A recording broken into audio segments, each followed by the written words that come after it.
उसने Buddhism scriptures में की थी। आपको पता है वो क्या कहते हैं? गौतम बुद्धा वो कहते हैं कि वो और एक बुद्धा के बारे में प्रोफेसी कर रहे हैं और वो मैत्री को मोहम्मद से जोड़ रहे हैं। अरे मेरे को इतना हंसा आया ना जोड़ के। अरे वो मैं तो उससे यही पूछना चाहता हूँ अगर मैं उसकी जगह पे रहता, अरे वो बुद्धा को किस चीज से मिला रहे हैं यार? गौतम बुद्धा ने अपनी बीवी को छोड़ के वनवास ले लिया था, मतलब मेडिटेशन के लिए गए थे। उनके जो बाप थे ना, उनको लड़कियों को डिसीव करने के लिए उनको रंडियां लाके लाइन से लगा दी थी कि ये लड़कियों के प्यार में पड़ जाए। उनसे तक डिसीव नहीं हुए थे वो, उनसे तक डिसीव नहीं हुए थे। लड़कियां उनके आगे पीछे घूमती थी, उनका बाप खुद कहता था तो रण भवन में जाके ये कर वो कर। अरे वो इतने प्योर थे, इतने होली थे, वो लड़ाई तक नहीं लड़ते थे, वो तो वायलेंस के खिलाफ थे। ऊपर से उन्होंने अपनी बीवी को तक छोड़ के वनवास में ले गए थे। और ये उस इंसान को इससे कंपेयर करते हैं और कह रहे हैं कि बुद्धा ने कोई एक इंसान का आने की प्रोफेसी कही है जो उनके ही जैसे दिखेगा। अरे उनके जैसे किधर है यार? एक तो क्वालिटी है उनमें बुद्धा की, एक तो क्वालिटी है गौतम बुद्धा की उसमें। अरे भाई गौतम बुद्धा तो बहुत बड़ी चीज हो गए। एक आम इंसान जो है ना, उसके बराबर के एट्रीब्यूट्स नहीं है इनके मोहम्मद के, उसके बराबर के भी। एक आम इंसान को भी पूछोगे ना भाई, किसी औरत को मार्केट में बेचना, उसका बलात्कार करना कैसा है, वो भी कहेगा भाई गलत है, बुरा है। इनका मोहम्मद उस काम को करता था और ये उसको सुन्नत मानते हैं और बेशर्मी से डिफेंड करते हैं। आज की तारीख में भी कितने बेशर्म लोग हैं। सीरियसली सिक मेंटालिटी है भाई, सिक मेंटालिटी। सिक मेंटालिटी है। और वो कौन से इंसान को किससे कंपेयर कर रहे हैं यार, जिसको सेक्स का मतलब ही पता नहीं था। वो गौतम बुद्धा की मैंने इन डेप्थ बायोग्राफी देखी भी है, पढ़ी भी है। उनके ऊपर कोई लड़की मरती थी, वो उनको बार बार इनडायरेक्टली कहने की कोशिश करती थी कि तुमको प्रेम पता है कि लव क्या होता है और मैं तुम्हें क्या करती हूँ। अरे उनको वो तक फीलिंग नहीं थी कि प्यार क्या होता है, सेक्स क्या होता है, उनको वो तक फीलिंग नहीं थी। गलती इनकी नहीं है, आगे गलती इनकी नहीं है। इन्होंने बुद्धा का मतलब बुढ़ा समझ लिया और इसलिए बुढ़े से कंपेयर करते हैं बुद्धा को। वही वो इंसान को अगर जान लेना वो बायोग्राफी, वो रो देंगे यार। वो कैसे शख्स थे यार उनको। इसीलिए मैंने इसीलिए चैलेंज किया है। एक और चैलेंज है ये कि आप इंडिया का या दुनिया का कोई बदतरीन, फिर बदतरीन लफ्ज आ गया जो उसको अंसारी को नहीं पता कि बदतरीन क्या चीज होती है। उसे सब पता है, उसे ड्रामेबाजी करनी है सर। क्या ड्रामे कर रहा था कि बदतरीन का मतलब क्या, बदतरीन का। हाँ तो मैं कह रहा हूँ दुनिया का कोई बदतरीन शख्स ले आए और मैं मोहम्मद को लेकर आऊंगा और वो बदतरीन शख्स जो है ना वो पाक व पवित्र बन के सामने आ जाएगा। इतने इस बंदे के गुनाह हैं, इतने इसकी इंसानियत सोच हरकतें हैं कि एक गलीज तरीन आदमी भी जीत जाएगा कि नहीं भाई वो शरीफ है। ये जो भाई अभी बता रहा था यूनुस मौदलवी भाई, आपने पता नहीं बुद्धा के बारे में कितना पढ़ा है कितना नहीं। जिस बुद्धा को प्रचलित किया जाता है, वैसे तो बुद्धा बहुत सारे हैं। अगर आप एंशिएंट हिस्ट्री पढ़ोगे इंडिया की तो आपको पता चलेगा कि बुद्धा एक नहीं है, बहुत सारे बुद्धा हैं, बहुत सारे। उससे पहले लेकिन 4 आ गए, 5 आ गए। हाँ एक सेकेंड अनुज भाई, लेकिन जिस बुद्धा की ये बात करते हैं, गौतम बुद्ध की, उनका पहला नाम जो था सिद्धार्थ, जो कि मैंने रखा हुआ अपना नाम। तो सिद्धार्थ जो है वो एक राजकुमार था मोहम्मद अरबी भाई, एक राज्य के राजकुमार थे। वो बिहार के गया में पैदा हुए थे। उनकी शादी हो गई, उनका एक बेटा भी था और उसके बाद लेकिन उनको सुकून नहीं मिलता था, चैन नहीं था। उनको ऐसा लगता था कि जैसे कि जिंदगी अधूरी है।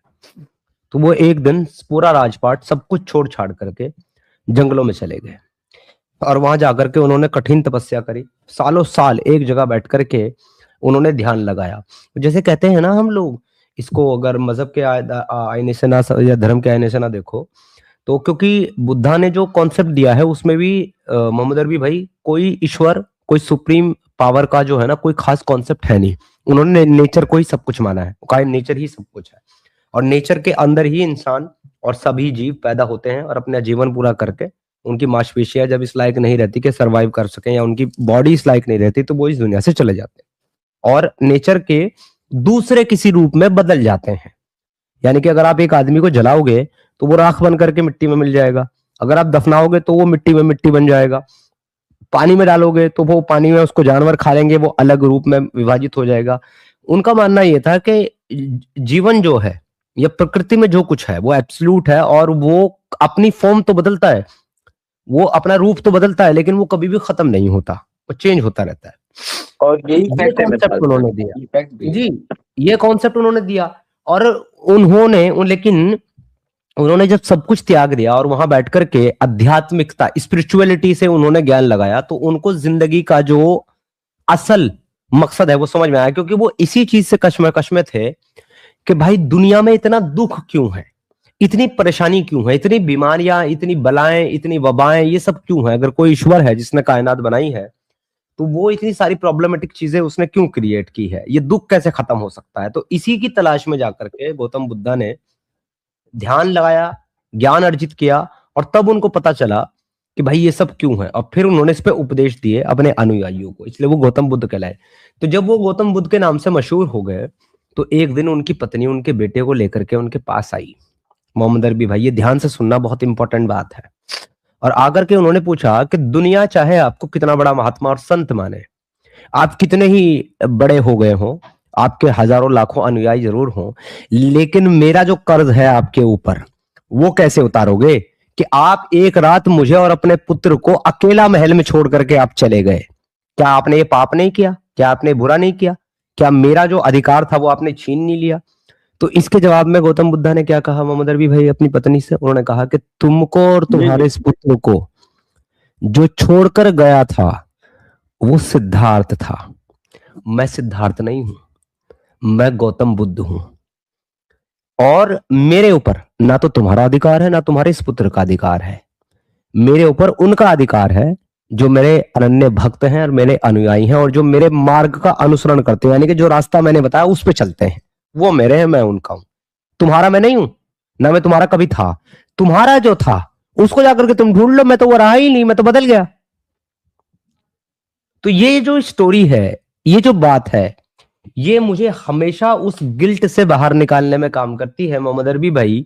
जो गिल्ट कभी कभी मुझे ये सोच करके होता है कि मैंने अपनी काम को, अपनी इस मूवमेंट को, अपने इस लड़ाई को लड़ने के लिए मैंने अपने बूढ़े माँ बाप को अकेला छोड़ दिया। भले ही मजबूरी में छोड़ा, लेकिन छोड़ दिया।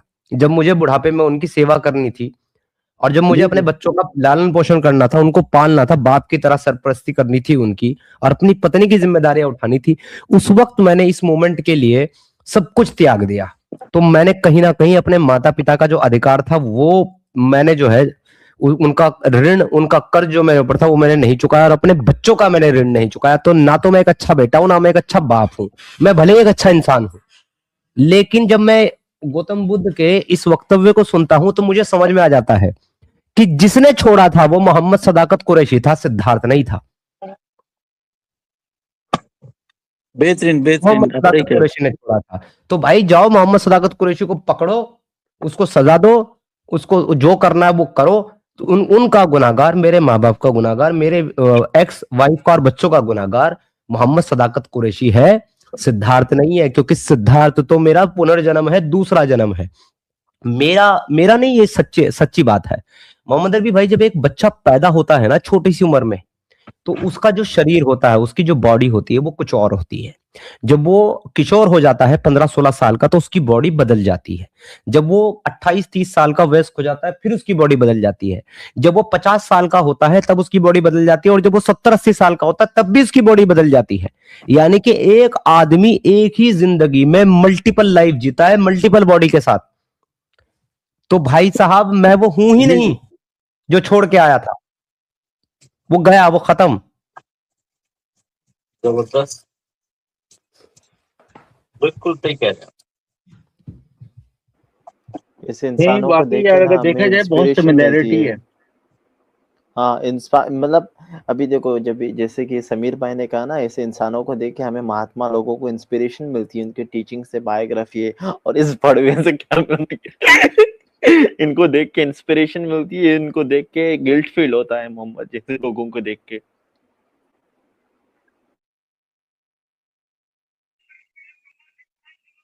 जय हिंद, जय भारत साथियों। जय हिंद, जय भारत एसके भाई, वंदे मातरम। स्वागत है आपका, कैसे हैं सर? बहुत बढ़िया सर, बस आपकी दुआएं और आपका आशीर्वाद, बस सब ठीक चल रहा है। आपकी जो बातें हैं वो सुन रहे थे भाई साहब से। हमारी इनका नंबर जो हुआ करे ना, थोड़ा सा हाईलाइट कर दिया करो, जो कि हम इनको प्यार का तोहफा दे दें थोड़ा थोड़ा सब भाई मिलके, तो आइंदा से इनको थोड़ा अकल रहेगी कि कैसे बात करनी है। देखिए असल में बात ऐसी है इसके भाई, मैं मुसलमानों क्योंकि से हम इनको बहुत प्यारा वाला प्यार का तोहफा देंगे, बहुत प्यार से इनको जो गालियां देंगे, ये ऐसी गालियां देंगे कि ये अपनी जिंदगी में याद रखें, क्योंकि हम भी मैं समझ रहा मुसलमान थे हूँ ना। एसके भाई मैं समझ रहा हूँ, मेरी बस एक बात सुन ले, आप समझ जाएंगे। मेरी जो जी सोच है इन लोगों के बारे में, मेरी सोच इन लोगों के बारे में ये है एसके भाई, कि ये बीमार लोग हैं, ये सिक जी लोग जी हैं। और बीमारों को डॉक्टर इंजेक्शन तो लगाता है ताकि वो ठीक हो जाए, बीमारों को डॉक्टर कड़वी दवाई भी देता है ताकि वो ठीक हो जाए, लेकिन बीमारों का डॉक्टर कभी भी गला नहीं दबाता। और आखिरी सांस तक डॉक्टर कोशिश करता है कि ये बीमार बच जाए, सरवाइव कर जाए, जी जाए। साहब मेरा और मुसलमानों का मामला ऐसा ही है, मैं इन बीमारों को ठीक करना चाहता हूं, इन बीमारों को खत्म नहीं करना चाहता। खत्म अगर मैं कुछ करना चाहता हूं तो वो इनकी बीमारी को खत्म करना चाहता हूं। इनकी जो बीमारी है ना, यानी इनकी जो सोच है, इनकी जो मानसिकता है, वो मेरी दुश्मन है, मैं उसको खत्म करना चाहता हूं, बीमारों को मैं बचाना चाहता हूं। तो जब तक मेरी ये कोशिश जारी रहेगी, जब तक ये ठीक ना हो जाए या मर ना जाए, क्योंकि मरने के बाद डॉक्टर भी कह देता है I am sorry, he is no more, तो तब तक तो मैं हाथ खड़े नहीं करूंगा जब तक ये अपनी सांसें ना छोड़ दें। बाकी अगर मैं इनको इस तरीके से गालियां दूं या इनको इस तरीके से करूं, इनके ऊपर केस करूं, इनके साथ लफड़े करूं, तो मेरा ऐसा मानना है कि मेरा जो मकसद है ना, वो मकसद कहीं ना कहीं भटक जाएगा इसके भाई, अगर आप मेरी बात से एग्री हो तो। नहीं नहीं, मैं बिल्कुल आपकी बात से एग्री करता हूँ। और मेरा ये मानना है कि मतलब मैं जो इनको प्यार का तोहफा देता ना, तो इनको थोड़ी सी समझ बने कि भाई सामने वाला जो है उससे बात किस लहजे में करनी है, किस तरीके से करनी है, और वो क्या समझाना चाह रहा है। शायद इनकी आंखें खुल जाएं उससे। क्योंकि कुछ लोगों को क्या होता है, वो लातों के भूत होते हैं समीर साहब, और कुछ ये मेरे हिसाब से ऐसे लोग लातों के भूत होते हैं। तो ये जब इनको दो चार लात पड़ जाती है ना, फिर इनका भूत उतरता है और फिर जो है ये आपने सही आपने वो तरीके से बच्चा नहीं बात देखा करेंगे। एसके भाई, आपने वो बच्चा नहीं देखा जो बच्चा इंजेक्शन लगवाने से पहले नाटक करता है, ड्रामा करता है, फिर डॉक्टर क्या कहता है, वो कहता है चुपचाप लगवा दे, नहीं तो बड़ी वाली सुई ठोकूंगा अब तेरे को, डांटता है ना। तो साहब मैं भी इनको थोड़ा बहुत डांट देता हूँ, धत तुम्हारी माँ का, धत तुम्हारी बहन का, ऐसे करके मैं भी डांट देता हूँ। लेकिन असल मसला वही है कि मैं इनको ठीक करना चाहता हूँ, इनको मारना नहीं चाहता। जी जी जी, मारना नहीं है, इनको सुधारना है। और सुधरेंगे ये, थोड़ा टाइम लगेगा, सुधरेंगे। आज बात करने के लिए आया है, कल आएगा, परसों आएगा, एक दिन ऐसा आएगा कि ये सोचेगा, सोचने पे मजबूर होगा कि कहीं ना कहीं इनकी बात में वजन है। हम भी चीज इस तरीके से सोचते थे पहले कि यार ये जो बक रहे हैं ये बकवास कर रहे हैं, पता नहीं कहाँ से लेके आते हैं, कौन सी हदीस है। एग्जैक्टली लेकिन आज हमारी आंखें खुल गई, शायद कल इसकी भी खुल जाए। बिल्कुल खुल जाएगी साहब, आपने कौन सा कम रेला है हम लोगों को।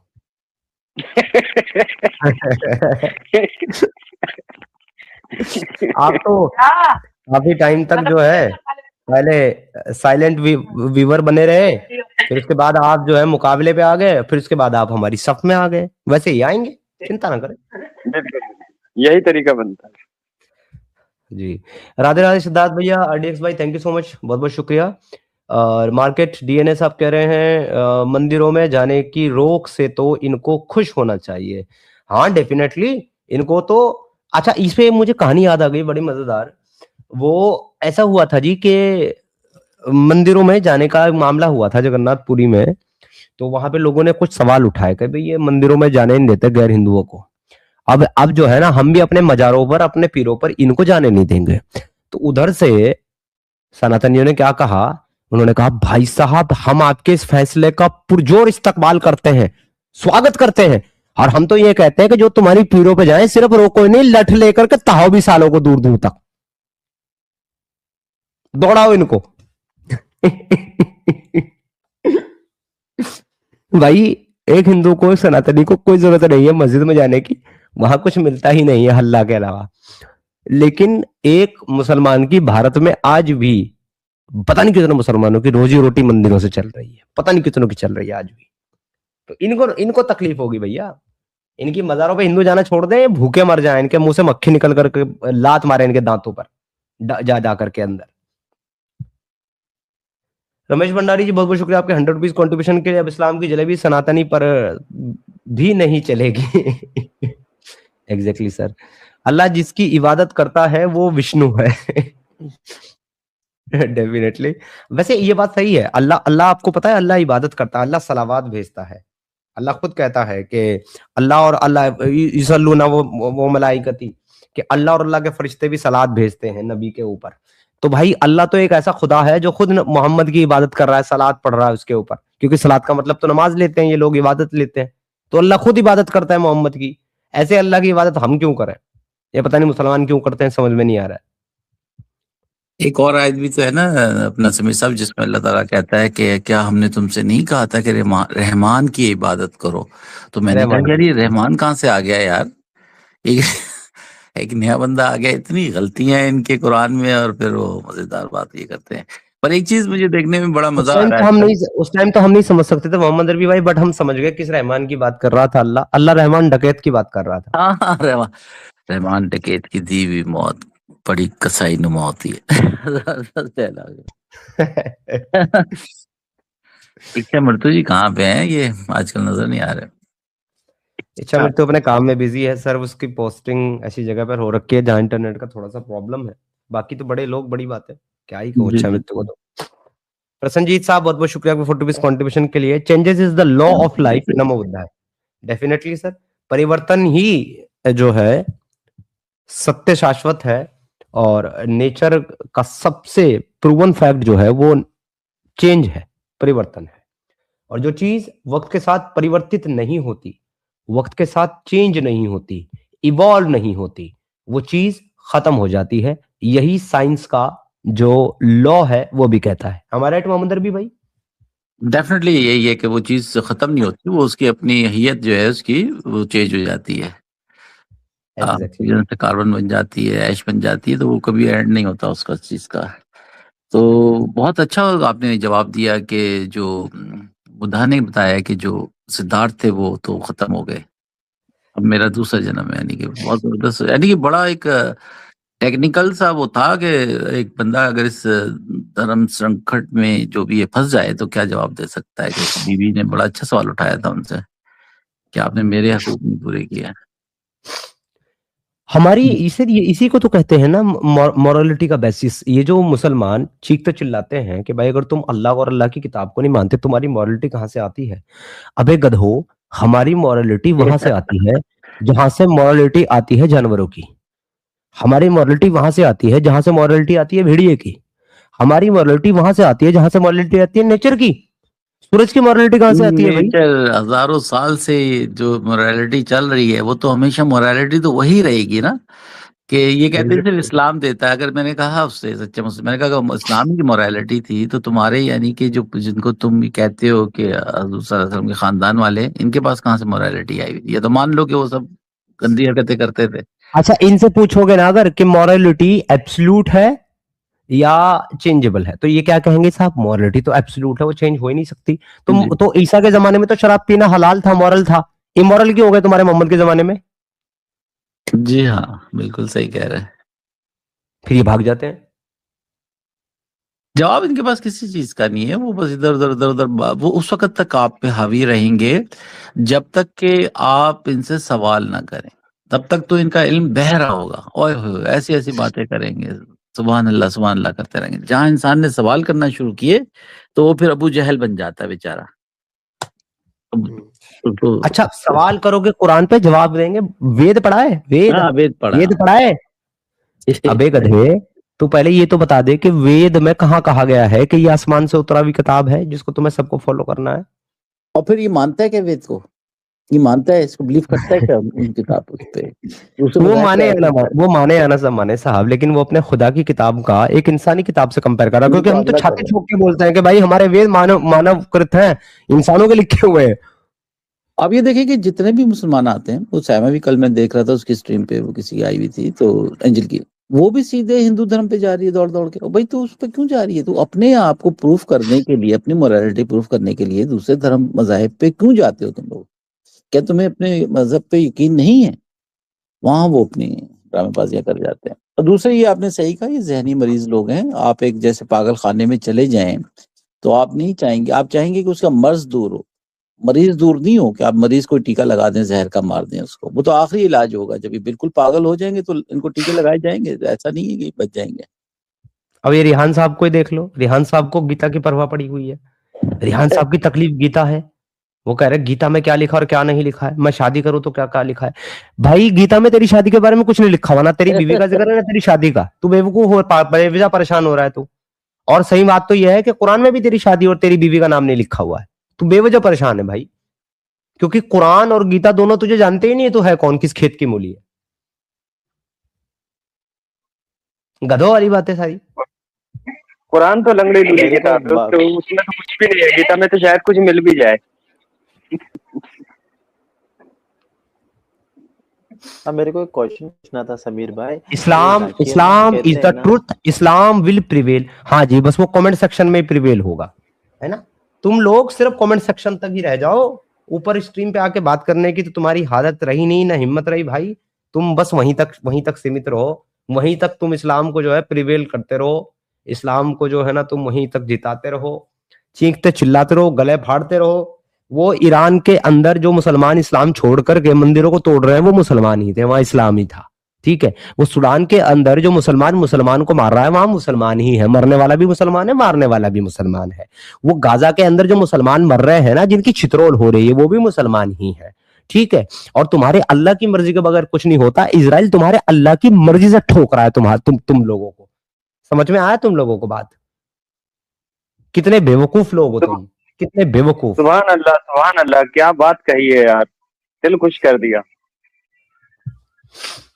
कहते हैं साहब इस्लाम प्रिवेल हो। इस्लाम जहां जहां पहुंचा है ना, वहां वहां बेड़े गर्क हो गए हैं, जहां जहां इस्लाम पहुंचा अरे है। जब एक हमारे जब एक अल्लाह हमारे की पड़ोस मर्जी में से है, सारे काम हो रहे हैं, जी जी, जब हमारे अल्लाह की मोहम्मद रफी मर्जी से भाई का सारे काम हो रहे हैं मुल्क तो है। फिर सोचने की बात ही नहीं है। इनको उससे भी तकलीफ है। हमारे मोहम्मद रफी भाई हैं, पड़ोसी मुल्क से हैं, वो वहां के हालात से बहुत अच्छे से वाकिफ हैं। अल्लाह के नाम पे मुल्क बनाया इन्होंने। आज नौबत यह है कि पूरी दुनिया में कटोरा लेकर के काफिरों के सामने खड़ा होना पड़ रहा है। अल्लाह मदद करने को भीख तैयार मांगनी नहीं है। पड़ रही है। अल्लाह तैयार ही नहीं है मदद करने को, कहता है दूर फिटे मुंह तुम्हारे, तुम मरो जा करके। मोहम्मद रफी भाई नहीं नहीं मांग रहे पूरी दुनिया में भी। वो भी अल्लाह की मर्जी से हो रहा है। वो भी अल्लाह की मर्जी से हो रहा है कि तुम भीख ही मांगो, तुम्हारी औकात भीख मांगने की है।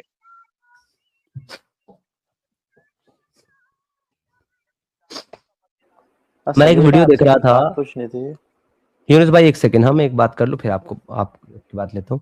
मैं एक वीडियो देख रहा था दोस्तों, उस वीडियो में मैंने देखा एक ज्यू जो है वो ओमेगल पे कॉल ले रहा है। तो एक मुसलमान आता है, आके उससे पूछता है तुम कहाँ से हो, कहता है मैं इजराइल से हूँ। कहता है यू यहूदी ज्यू काफिर अस्तगफिरुल्लाह जहन्नमी। तो वो ऐसा बोल, तो वो उसको बोलता है भाई अल्लाह की मर्जी से सब कुछ होता है। वो कहता है बिल्कुल। अल्लाह की मर्जी के बगैर कुछ नहीं होता? बिल्कुल नहीं। तो इजराइल जो गाजा में ठोक रहा है मुसलमानों को, अल्लाह की मर्जी से ठोक रहा है बगैर मर्जी के ठोक रहा है? वो तुरंत स्किप करके भाग जाता है। हाँ, कुरान अब तो ये कहता है देखो, ना कि चाहे तुम कुछ भी कर लो, चाहे अल्लाह की मर्जी के बगैर कुछ नहीं हो सकेगा। रिविल में आप आ जाए। अच्छा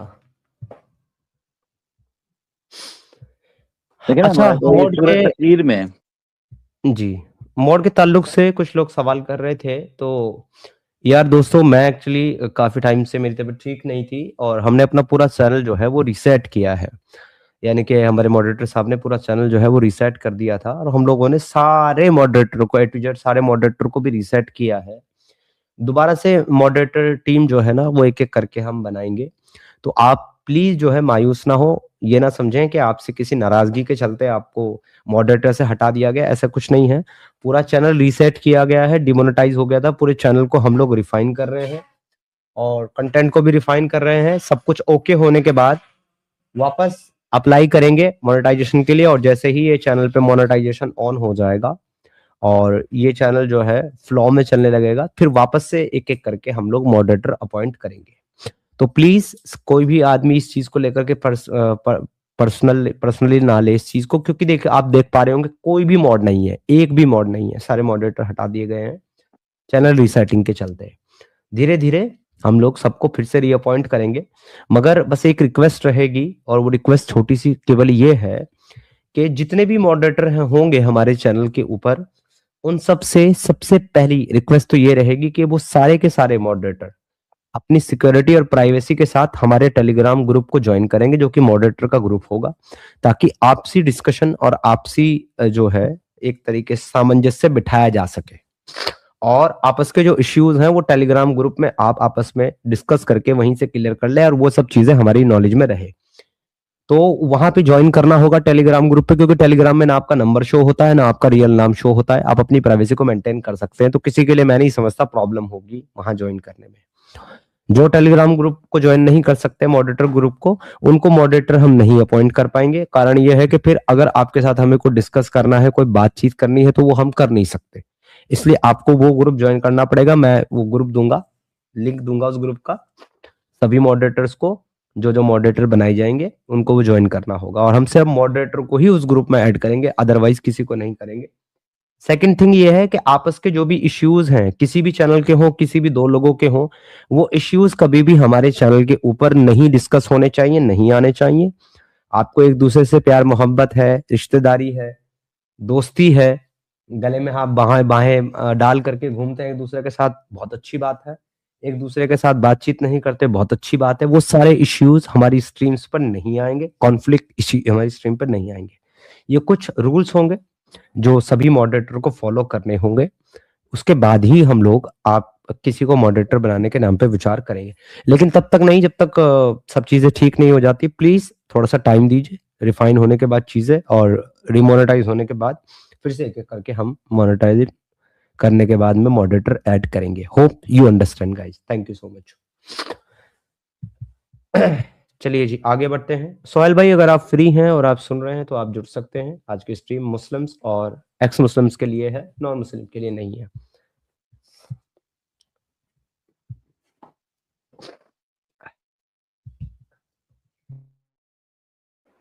समीर भाई मैं कुछ पूछ सकता हूँ? हाँ अब आप बताएं मुझे यूनुस भाई, आप क्या कह रहे थे? वो जाकिर नाइक की जब हम बात करते हैं ना, अहमदी जाकिर नाइक, मैं कंफ्यूज था बात। वो कहते हैं ना ऐसे ऐसे हवाले देते रहते हैं बाकी के मजहबों के किताबों से, तो मैं बस यही पूछना चाहता था कि उनको वाकई में उन किताबों को पढ़ के उनको पूरी की पूरी बुक्स बाय हार्ट है? दुनिया में जितनी भी किताबें हैं, जैसे कि बाइबल हो गई A to Z by heart है, भगवद गीता हो गई A to Z by heart है, या सिखिज्म की किताबें A to Z by heart है, क्या वो particular level of versus he by heart करके लोगों को सुना के छुतिया बनाते हैं? हेलो समीर भाई, हेलो एवरीवन। हेलो सोहेल भाई, जय हिंद, वंदे मातरम, वेलकम। जय हिंद, तो वंदे मातरम। आपका जो सवाल है यूनुस भाई, वो पर्टिकुलर जोकर नालायक के बारे में है या सबके बारे में है? इनके बारे नहीं, पर्टिकुलर तो मेरा अभी फिलहाल के लिए जाकिर नाइक ही था। हाँ, तो देखो जोकर नालायक जो है ना, वो एक ऐसा आदमी है जो लोगों को ब्रेन वॉश करता था और अपनी मतलब का इंटरप्रिटेशन वो डालता था जबरदस्ती अपने इस्लाम को सही साबित करने के लिए। हालांकि कितने लोगों ने उसको चैलेंज दिया है डिबेट के लिए, लेकिन आज तक उस आदमी ने कभी किसी के साथ डिबेट नहीं किया। आप पूरी सर्च कर लो गूगल पे, यूट्यूब पे, सब जगह पर आपको जोकर नालायक की कोई एक डिबेट नहीं मिलेगी, क्योंकि उसने अपनी जिंदगी में बिल्कुल अपने मोहम्मद को फॉलो किया है। जैसे उसके मोहम्मद ने किया, हमेशा उसने वैसा ही किया है। उसने कभी किसी के साथ डिबेट नहीं की। इवन दो डिबेट के लिए उसने जो जो चैलेंज दिया था कि भाई 10,000 लोगों की पब्लिक होंगी तो मैं आऊंगा और मैं डिबेट करेंगा, तो वो भी चैलेंज कई लोगों ने उसका एक्सेप्ट किया। उसको वापस चैलेंज दिया कि ठीक है 10,000 की ऑडियंस हम आपको देंगे, आओ डिबेट करो। वो तब भी आज तक किसी के साथ डिबेट करने नहीं आया, इवन दो सदगुरु के साथ डिबेट करने नहीं आया। तो भाई वही चैलेंज हम लोगों ने भी उसको कई बार दिया, साहिल साहब ने भी दिया, वो कभी डिबेट करने नहीं आया। इन लोगों का मकसद डिबेट करना होता नहीं है, क्योंकि ये डिबेट कर नहीं सकते। इनको पता है डिबेट करने का मतलब क्या है, अपने करियर के एल लगा देना। इस वजह से सिर्फ वन साइडेड बैठ करके लोगों को ब्रेन वॉश करने का काम करते हैं, बेवकूफ बनाने का काम करते हैं। और ऐसे बहुत लोग होते हैं जो ऑलरेडी इस्लाम कबूल कर लेते हैं, फिर जोकर नालायक से मिलने के लिए जाते हैं, उनको बुलाया जाता है स्पेशली, और उनको वहां पर सवाल करने को कहा जाता है। आप देकर के फिर उनसे कलमा पढ़वाया जाता है, फिर ये कहा जाता है देखो एक गैर मुस्लिम ने कलमा पढ़ लिया। तो ये सब ड्रामेबाजी बहुत दिन चली इंडिया के अंदर। फिर जब इंडियन गवर्नमेंट को, एजेंसीज को उसकी हरकत का पता चल गया और उसको क्या कर रहा है अंदर में वो पता चल गया, तो वो अपना बोरिया बिस्तर लपेट करके यहाँ से मलेशिया भाग गया। ये उसकी टोटल नहीं, जर्नी। उसको क्या अच्छा वाकई में समीर साहब, आप ये देखें कि वाकई में जाकिर नाइक की जो दुर्गत बनी है ना, जो जलील हुआ है, वो पाकिस्तान में जाके हुआ है। और उसने इजहार भी किया कि मैं समझ रहा था कि यहाँ मुझे बड़ी अच्छी वो मिलेगी, पर जो इतने हार्ड सवाल उसको किए गए कि वो जलील ख्वार हुआ। और उसका जो उस्ताद था अहमद दिदाद, वो भी आखिर में बहुत बुरी मौत मरा, और वो डिबेट बुरी तरह से हारा था। लास्ट में उसकी एक उस प्रेस के साथ हुई, और उसके बाद वो भाग गया।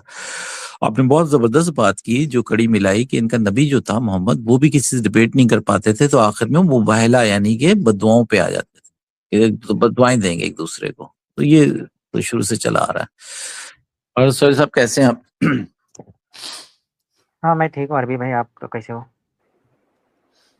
वेल, जबरदस्त जनाब। अपने गुरु के पास हूँ तो हमेशा ही खुश होता हूँ मैं। अच्छा मोहम्मद अरबी भाई, पाकिस्तान के लोगों ने तो उसको यहाँ तक कह दिया कि ये जो जाहिल है ये हम पे हिंदुस्तान ने मुसल्लत किया है, ये एजेंडा में आया। कहा कि ये हिंदुस्तानियों की साजिश है जो वाकई नालायक में को यहाँ भेजना। वो असल में इसलिए उसको बुलाया वाकई गया में था स्क्रिप्चर्स कि बाहर थे क्या? नहीं, इसलिए बुलाया था उसको कि पाकिस्तान में इनके मुल्लाओं को बड़ी पेन हो रही थी कि एथियसिज्म जो है ना, लादीनियत बहुत तेजी से फैल रही है, तो ये आके कुछ वो बेहतर कर जाएगा, कुछ अच्छा काम करेगा, कुछ लोगों को वापस। उल्टा वो जलीलो खार होके चला गया वहां से। ऐसे ऐसे सवालात किए गए कि तो लड़की ने सही रगड़ा लगाया था। वो पेशावर की एक लड़की थी, उसने सवाल किया कि हमारे यहाँ नमाजें भी बहुत पढ़ते हैं और सब इबादत भी करते हैं, और सबसे ज्यादा गुनाहगार और सबसे गलीज कौम यही है लगता है, पेशावर के जो लोग हैं। तो उस पर वो आए बाएं शें करने लग गया था। उसका कोई जवाब नहीं था। बिल्कुल सर, तो वाकई बिल्कुल में इसको डेफिनेटली। स्क्रिप्चर्स बाय हार्ट है क्या? क्या नहीं ये नहीं, वो जो नाटक आपने करता बात है? की नहीं नहीं, हाँ, आपका सवाल ये था कि बाय हार्ट नहीं होता है। इस किस्म के जगलर्स टाइप के लोग होते हैं, कुछ आयतों को रट लेते हैं।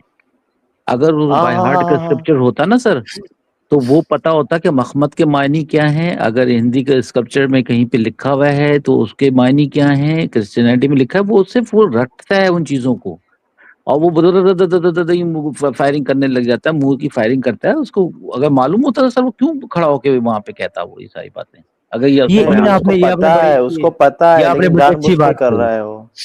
मोहम्मद भाई, ये आपने बड़ी अच्छी बात कही कि उसको मखमद का पता होता, क्योंकि जो हिब्रू लैंग्वेज है वो अरबी जैसी पांगू लैंग्वेज नहीं है कि भाई जहां पे आप ये कह करके जान छुड़ा लेंगे। अरबी में एक लफ्ज के मतलब हजार होते हैं, इसका मतलब ये थोड़ा ना कि यही मतलब है वगैरह वगैरह। वहां पे ऐसा नहीं है। हिब्रू बाइबल को जब आप देखोगे तो वहां पे ऑनलाइन में भी आप जाओगे ना, तो वहां पे बाकायदा हर एक वर्ड के नीचे उसका एक नंबर लिखा हुआ पर्टिकुलर, और जहां जहां भी वो वर्ड आएगा उसके नीचे वही सेम नंबर आएगा। अगर वो नंबर आया तो इसका मतलब क्लियर है कि ये वही वर्ड है और इसका वही मीनिंग है। तो मखमद जो है वो 4700 कुछ नंबर का वर्ड है उसमें, और वो जहां जहां आया है उसका वही मतलब है। लेकिन इनकी जो अरबी लैंग्वेज है वो इतनी इमेच्योर है कि ये एक वर्ड के 10 मायने निकालते हैं। और ये इनकी दो नंबरी देखिए, ये जब इब्राहिम के बारे में कुरान बात करेगा 3 की 67 में, तो वो कहेगा मा काना इब्राहिम यहूदिया वाला नसरानिया मिनन काना हनीफन मुस्लिमीन। वहां पे मा काना आया है स्टार्ट में। मा का मतलब होता है माजी, पास्ट टेंस। तो वो आयत कह रही है कि ना तो इब्राहिम यहूदी थे ना ईसाई थे, बल्कि वो तो हनीफ मुस्लिम थे।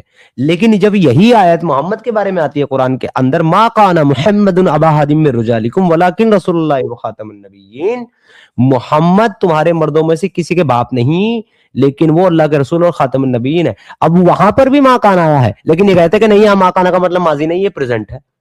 ये इनकी इतनी बड़ी दो नंबरी है, देखो सर, इतनी बड़ी दो नंबरी करते हैं ये लोग। ये चीज आपको हिब्रू में नहीं मिलेगी। वहां पे भाई वहां पे पास्ट का मतलब पास्ट ही होता है, प्रेजेंट का मतलब प्रेजेंट। इनके तो टेंस भी बदल जाते हैं इनके अकॉर्डिंग, इनकी अपनी जो है चाहत के मुताबिक। ये साहब इनका हाल बिल्कुल है। बिल्कुल समीर साहब, आपने ये बड़ी अच्छी बात की। जब मैंने एक जगह पे ये बात की कि कुरान की एक आयत में, जो आपको तो अजबरी होगी, कि मोहम्मद को कहा कि तुम गुनाहगार थे, तुम राह भटके हुए थे, तो उसका वो ट्रांसलेशन ही चेंज कर देते हैं। कहते हैं नहीं नहीं, ये इस तरह से नहीं पढ़ा जाएगा अरबी के हिसाब से, कुरान के हिसाब से ये पढ़ा जाएगा कि तुम्हारी उम्मत गुनाहगार थी। और मैंने कहा ये कहाँ से कहानी आ गई भाई, ये कहाँ से हो गई? फिर जैसे वो उसने फरिश्ते ने क्या अपना जिब्राइल ने आके उसके फूंक मारी, तो वहां पे फर्ज के महीने चेंज कर देते हैं कि इसके 4 मीनिंग है और इसके मतलब यूं भी हो सकता